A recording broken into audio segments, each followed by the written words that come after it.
વિરમગામ તાલુકા તેમજ શહેરના તમામ મીડિયાકર્મીઓ દ્વારા વિરમગામ પ્રાંત અધિકારી વિરુદ્ધ આવેદનપત્ર પાઠવ્યું. ગતરોજ તારીખ 19/5/2024 રોજ વિરમગામ નગરપાલિકા ખાતે પ્રમુખ, ઉપપ્રમુખ તેમજ અન્ય હોદ્દેદારોની વરણી પ્રક્રિયા દરમિયાન નગરપાલિકા સભાખંડમાં ઉપસ્થિત મીડિયાકર્મીઓને કવરેજ કરતા અટકાવી અપમાનિત કરી સભાખંડની બહાર નીકળી જવા જણાવેલ અને કાયદાની પારદર્શિતા ભંગ કરી બંધ બારણે હોદ્દેદારોની વરણી કરેલ. ત્યારબાદ પ્રાંત અધિકારી બહાર આવતા મીડિયાકર્મીઓના પ્રશ્નોના ઉડાવ જવાબ આપી કાયદાની મર્યાદાનું ઉલ્લંઘન કરેલ અને મીડિયાકર્મીઓને જણાવેલ કે આ મીડિયાકર્મીઓની હાજરી જરૂરી નથી અને જો મીડિયાકર્મી પાસે આવો કોઈ પરિપત્ર હોય તો રજૂ કરવા જણાવવામાં આવેલ અને જો મીડિયાકર્મીઓ તેમની વિરુદ્ધ જે ફરિયાદ કરવી હોય તે કરી શકે તેવું જણાવેલ.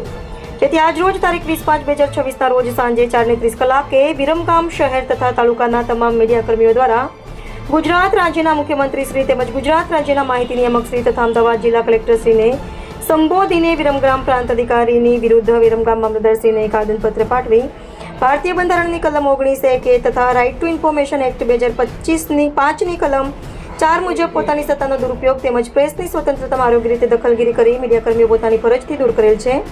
જેથી સમગ્ર ઘટનાની ઉચ્ચ સ્તરીય અને નિષ્પક્ષ તપાસ હાથ ધરવામાં આવે તેવી આવેદનપત્રમાં રજૂઆત કરવામાં આવી છે.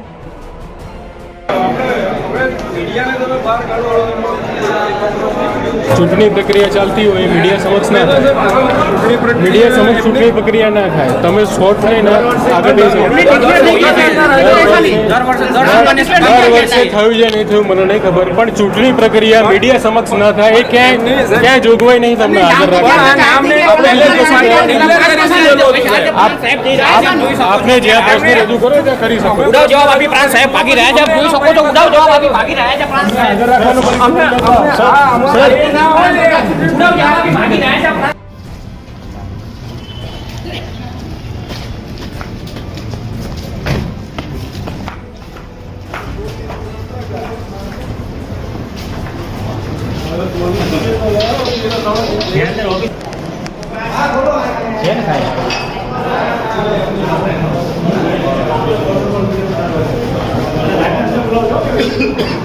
દરમિયાન પત્રકારોને સભાખંડમાંથી બહાર ખસેડ્યા, બરાબર, કોઈ પણ કારણોસર કોઈ પણ કારણોસર નોટિસ આપ્યા વગર. એ માટે અમે આ પત્રકારો વિરમગામના અને વિરમગામ તાલુકા અને શહેરના તમામ પત્રકારો ભેગા થઈ અને અમે એક આવેદનપત્ર આપને આપીએ છીએ. આપના વતી અને આપના લેવલથી સરકારમાં અમારી આ રજૂઆતને પહોંચાડશો એવી આપને વિનંતી.